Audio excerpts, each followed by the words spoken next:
When I was requested to give this TEDx talk, I went like, that will be challenging because as musicians, we hardly truly talk.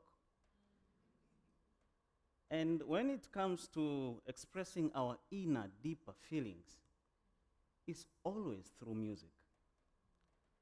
So, when we are angry, you'll see it in our music. When we are in love, you'll see it in our music. When we are happy, you'll see it in our music. And when we are in sorrow, you'll see it in our music. I was born in an average income family, encountering all challenges of a poor African nation. Things like walking long distance to school, unavailability of electricity, of course we still have those.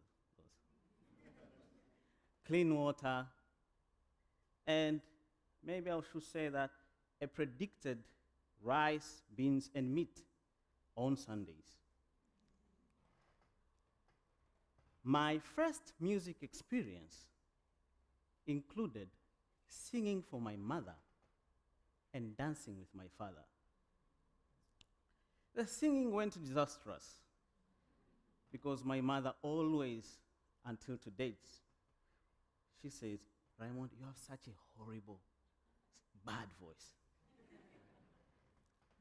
When it comes to dancing, that was with my father, the dancing went on quite well until I became a leading dancer to most of the weddings in my town.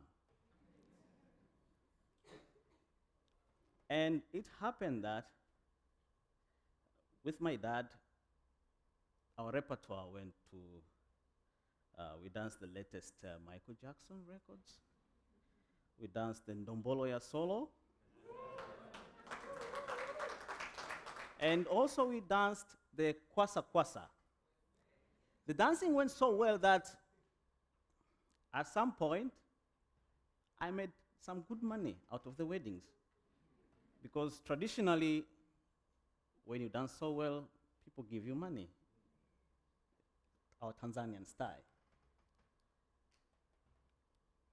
The first time I saw a keyboard was at a friend's house. And I was 11 years old. The moment I saw that keyboard and the sound coming from it is the moment that my father never slept due to my undying wishes for him to purchase one for me. He bought one for me. I still remember him and me sitting, looking at the keyboard, knowing nothing on how to play it. Little by little, we started tracing the melodies that we know. And at last, the melodies came right. I'm sure even you, if you sit on the piano, you can get at least the national anthem of Tanzania. It's very simple. With time, we developed our own song list, which was Kolo Kolola, Chaupele Mpenzi, Mombasa Sirudi Tena, Acha Kunywa Chang'aa, and Malaika. The right hand only of playing the keyboard went so well that after my primary school, I wanted to join a Taarab band. And of course, my mother promised my head on a plate. I was forced into secondary school. And it happened to be a Catholic seminary school. And there I met people reading music notes and also playing with two hands. So somehow I had to adapt. With my 2 or 3 fingers, I was just playing what musicians call unison, playing the same note, not in harmony. And then they made me cram some harmonized music. And, as musicians, most, if not a good number, we don't really like music notes. A good number considered the same as mathematics, I would say. And we all know the unique expression and the unique appreciation of the world when it comes to mathematics. So I had to learn the music notes using the already memorized music and looking at the particular pieces and then transcribe them, because I have the melodies I know how to play, but I can't read. So I had to compare the two. With time, I met this book. It's a book by Hendrik Bungert, and it's an 18th century book. In this book, for the first time, I met Handel and Johann Sebastian Bach. Once I played the music that, I don't know what piece it was, but the harmony, the melody simply carried me away. I was like, okay, now this is what I've been looking for all over. And since then, that was the beginning of my journey, of actually a strange journey of doing classical music. It went on and on, O-level, A-level, university, and then I wanted to hear a full orchestra playing in my city of Dar es Salaam. So I approached some few friends. What do you think about this idea? And they told me, oh, you must be out of your mind. An orchestra here? That's impossible. Many cities around the world have got at least one orchestra. And it happens that, for instance, for Germany alone, there are almost 112 orchestras. There was none here. They used to call it, Dar es Salaam, the desert of classical music. You find it nowhere. So slowly I started approaching musicians. That was my first assignment. And the orchestra is made up of sections: strings, woodwinds, brass, and percussions. So I started looking for string musicians, and traditionally, as Tanzanians, we have about 2, if not 3, string instruments, and this is the zeze, played by the gogo, and indono, played by the jita. It's something not linked at all to Mozart world. So somehow I had to find the people who somehow, know what is know all about classical music somehow. So I started going around door by door to expatriates and embassies. Why these people? Somehow, either by will or by force, their parents, some of them, forced them through music education. So I was lucky. Of course, some point I was, on one incident, I was mistaken to a street vendor, a well-dressed machinga, of course. It went on, and then when it came to brass section, we have a lot of brass in Tanzania. And most of them, we use them for our own weddings.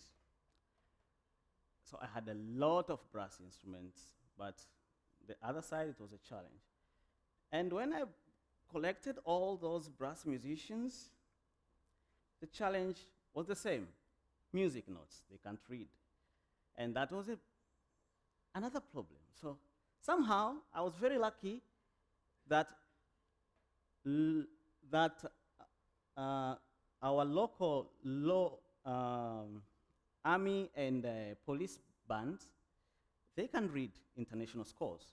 So I had to go and convince them, and of course, learn their strict ways of, of, of conduct. They joined the orchestra, and yet it wasn't sufficient. We said, okay, this is almost an orchestra, but we are not yet there. So I had to find musicians across the Tanzanian borders. And we invited our brothers from Kenya, Uganda, Zambia, South Africa, and the rest of the world. And there we were, for the first time in Dar es Salaam, doing a full symphony orchestra piece. And that was Tchaikovsky Symphony No. 5, our first full orchestra. Achieving music excellency in a poor nation is quite a challenge. You want to buy a piano, but yet you want to save so that you can at least afford your first used saloon car. You want to buy a tuba, but you just end up, I better secure a shamba or something like that. Our music students who are majoring in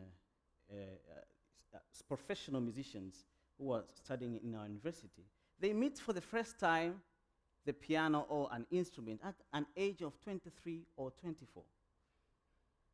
While on the other world, it's around 4 to 5 years someone starts playing.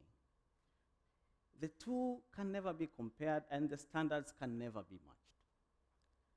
So it doesn't mean that our musicians lack talent, no. Or our students lack talent, no. It's just that the exposure they had was quite limited. Day by day, I normally find myself between two worlds, African and the Western. When it comes to my African side, people will say, why on earth classical music, Hekima Raymond? Why not doing your own ngoma? Why not promoting our own self? Why are you doing Muzungu's music? And it goes on, they will reward me like several times, and they'll say, I hear you have got a classical music concert. Are there free tickets? And then, not only that, whenever it comes to sponsorship, we are doing a classical music, and some big corporate companies will say, is this bongo flavor? No. What is it? How does it look? And then they'll say, 5,000 people? No, that's not good for business. You just tell him that we cannot support. Tell him to go to Europe, I was told once. Day by day, I've gone and played with different opera singers from all over the world to different venues in Dar es Salaam. And day by day, I get satisfied that this is worth doing. And at some point, I performed with the Japanese ambassador, Masaki Okada, and he plays the violin. He's Japanese, and I am African, yet we played Spanish music. So this keeps on telling me that music belongs to no one. Even though that I find myself always in between the two worlds, but simply I recognize that music doesn't belong to anyone. It belongs to all of us. And with time, I noted that human beings' creativity and diversity belongs to no one. The music of Mozart, the music of Bach, Beethoven, is all to our own humanity and not to a certain continent or for certain people.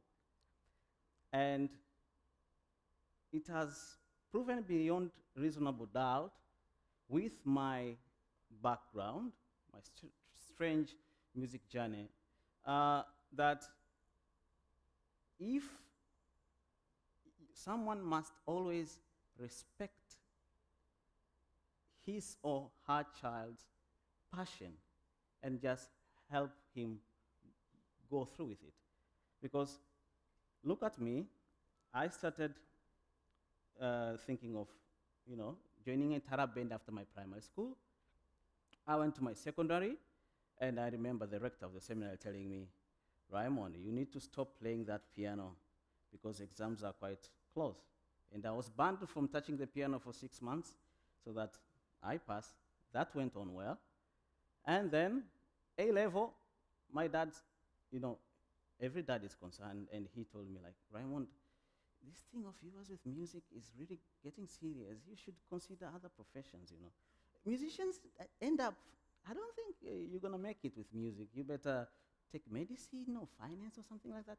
But when it comes to music, maybe you can be a lecturer, I don't know. But, and I knew that, okay, now I am above 18, it's time to negotiate with my father. But I went through with that.